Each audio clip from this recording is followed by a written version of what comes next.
Good morning student. MA fourth semester का third paper भारतीय राष्ट्रीय आंदोलन का इतिहास 1922 से 1947 तक। इसके अंतर्गत हम देखेंगे सविनय अवज्ञा आंदोलन।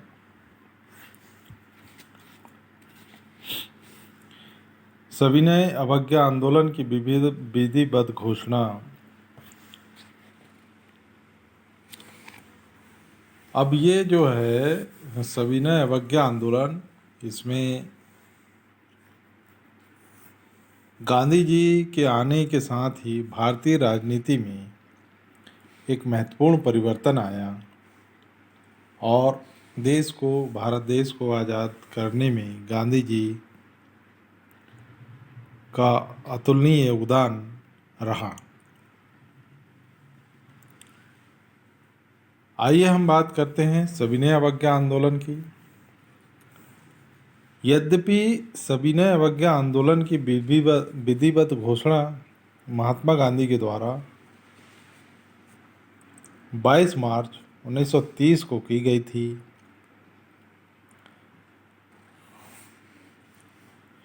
किंतु ऐसे किसी आंदोलन की पृष्ठभूमि कुछ समय पूर्व से ही विभिन्न कारणोंवश भारत में तैयार हो रही थी। 1922 ईस्वी में महात्मा गांधी द्वारा असहयोग आंदोलन को अचानक बंद कर देने से भारतीयों में उनका सम्मान करने के कारण आंदोलन बंद कर दिया था, किंतु उनकी मांगें पूर्ण न होने के कारण हृदय में अग्नि न बुझ सकी। असहयोग आंदोलन के बाद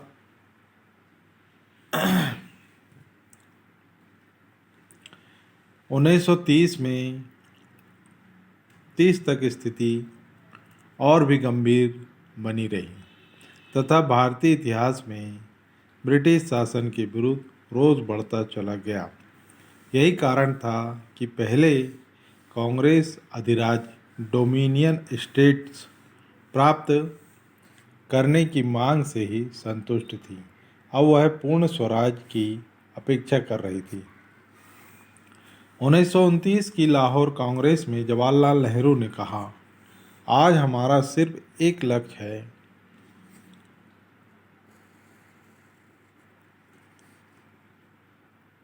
स्वाधीनता का लक्ष्य। हमारे लिए स्वाधीनता है पूर्ण स्वतंत्रता।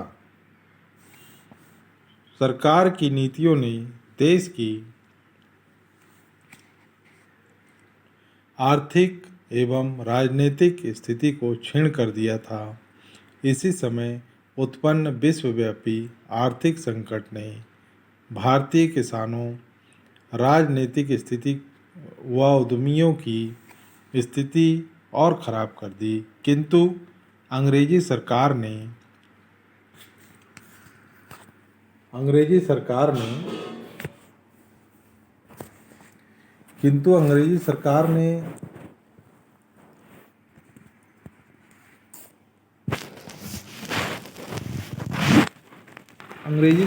ने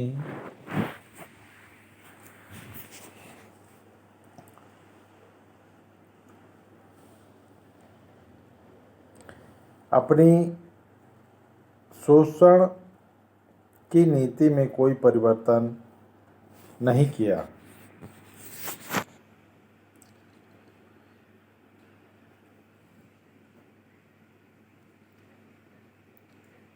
यही नहीं, आर्थिक मंदी ने इस कठिन दौर में इंग्लैंड की आर्थिक स्थिति को सुधारने के लिए उपनिवेशों पर और अधिक आर्थिक बोझ डाला।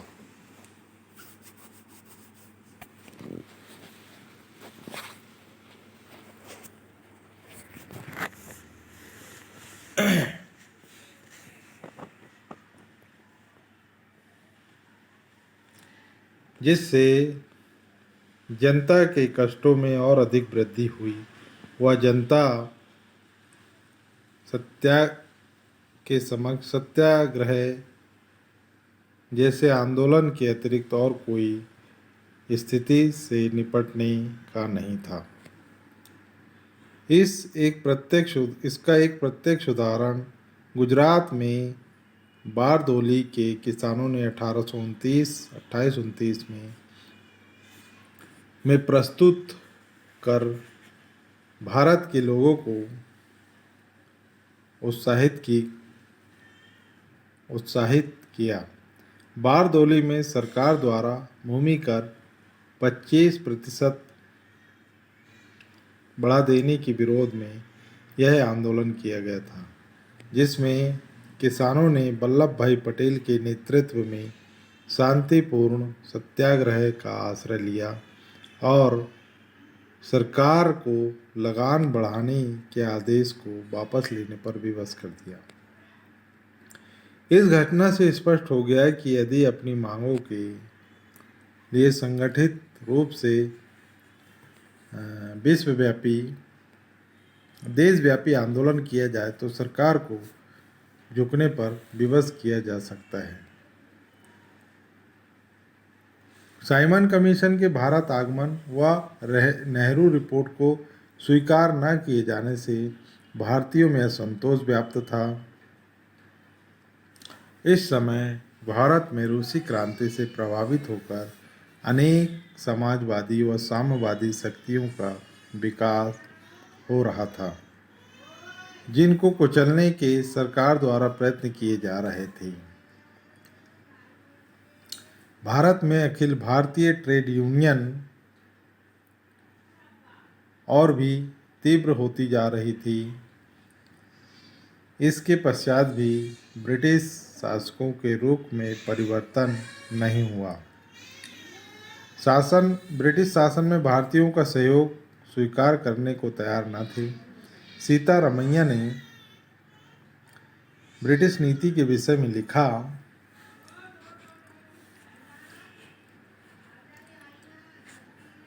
यह पूर्णतः स्पष्ट है कि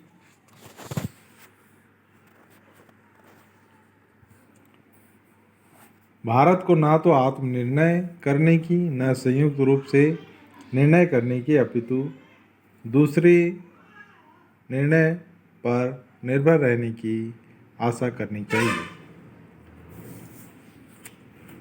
इन परिस्थितियों में महात्मा गांधी ने 30 जनवरी 1930 को यंग इंडिया में एक लेख द्वारा सरकार के समक्ष कुछ मांगे रखी। यह भी स्पष्ट किया कि सरकार इन्हें स्वीकार कर लेगी तो सत्याग्रह नहीं किया जाएगा।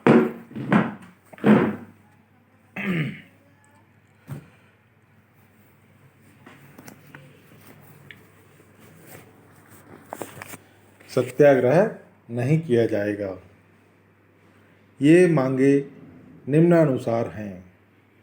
पहला है, रुपए की विनिमय दर घटाकर 1 शिलांग 4 पैसे की जाए।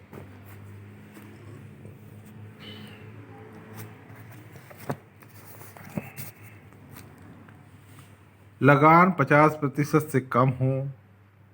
सिविल सर्विस में कर्मचारियों का वेतन आधा किया जाए। पूर्ण नशाबंदी लागू की जाए। भारतीयों को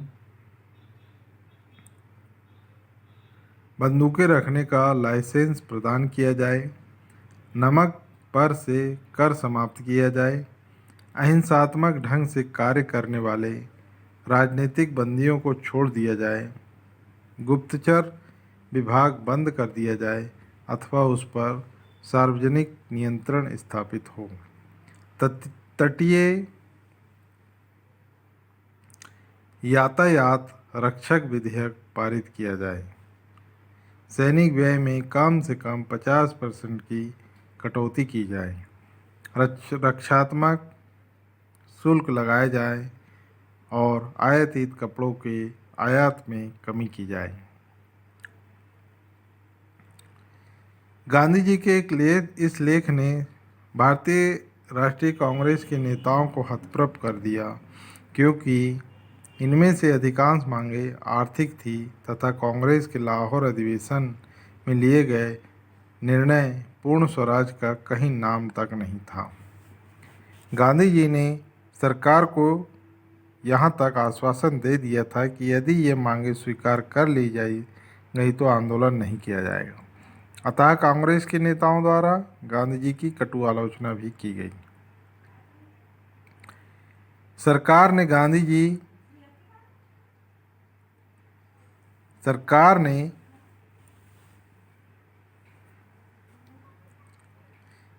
जी की उपरोक्त मांगों की ओर कोई ध्यान नहीं दिया।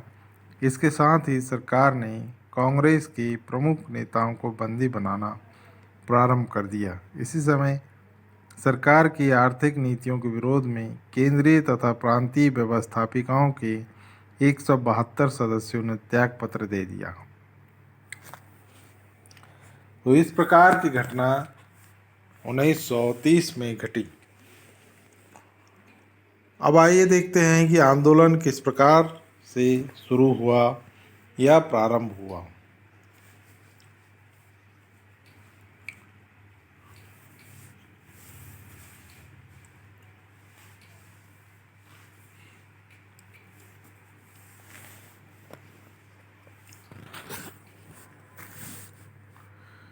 सरकार द्वारा मांगे स्वीकार न किए जाने पर गांधी जी के समक्ष यह समस्या उत्पन्न हुई कि आंदोलन किस प्रकार प्रारंभ किया जाए, वह भविष्य में उसकी रूपरेखा क्या हो, क्योंकि ऐसी स्थिति में आंदोलन का प्रारंभ ऐसे कार्य से होना आवश्यक था जिससे आंदोलन लोकप्रिय व जनसमूह को उसमें भाग लेने हेतु आकर्षित कर सके।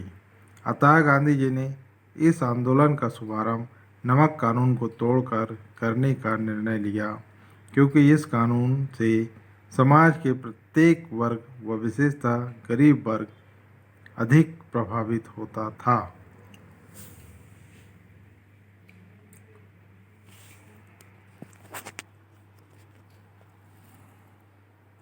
गांधी जी का यह निर्णय अत्यंत प्रभावशाली हुआ, क्योंकि यदि वे पूर्ण स्वराज की मांग को लेकर आंदोलन प्रारंभ करते तो संभवतः उतना समर्थन उन्हें न मिलता। किंतु रोज काम आने वाली वस्तु पर कर का विरोध करने से वे जनसाधारण को इस आंदोलन में सम्मिलित करने में सफल हुए। गांधी जी ने यह घोषणा की कि पैदल यात्रा करके समुद्र तट पहुंचेंगे व नमक कानून का उल्लंघन करेंगे। किंतु आंदोलन प्रारंभ करने से पूर्व 2 मार्च 1930 को उन्होंने पुनः वायसराय को पत्र लिखा, जिसमें अपनी मांगे स्वीकार करने के लिए अनुरोध किया गया।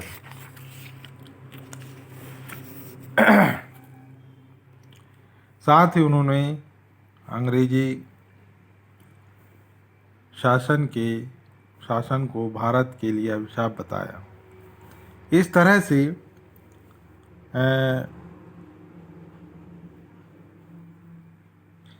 तरह से गांधी जी ने पत्र लिखकर उनसे एक तरह से निवेदन ही किया था। अतः भारतीयों को अब क्या था कि गांधी जी के समक्ष जब उनकी मांग अंग्रेजों ने नहीं मानी तो गांधी जी के समक्ष अब एक ही प्रश्न था कि वह आंदोलन स्टार्ट करे।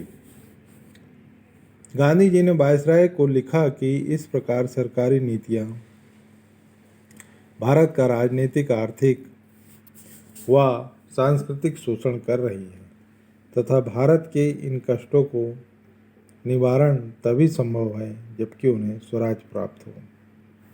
सरकार क्योंकि इस दिशा में कोई कदम इन कष्टों का उठाने के लिए तैयार नहीं है, अतः भारतीयों को विवश होकर सविनय अवज्ञा आंदोलन करना प्रारंभ करना पड़ा। गांधी जी ने वायसराय को यह लिखा कि यदि उनकी मांगों को 11 मार्च 1930 तक स्वीकार किया गया तो वे 12 मार्च को नमक कानून का उल्लंघन करके सविनय अवज्ञा आंदोलन कर देंगे। इसके साथ ही गांधी जी ने सत्याग्रहियों को पूर्ण अहिंसात्मक प्रदर्शन करने की शपथ लेने को कहा।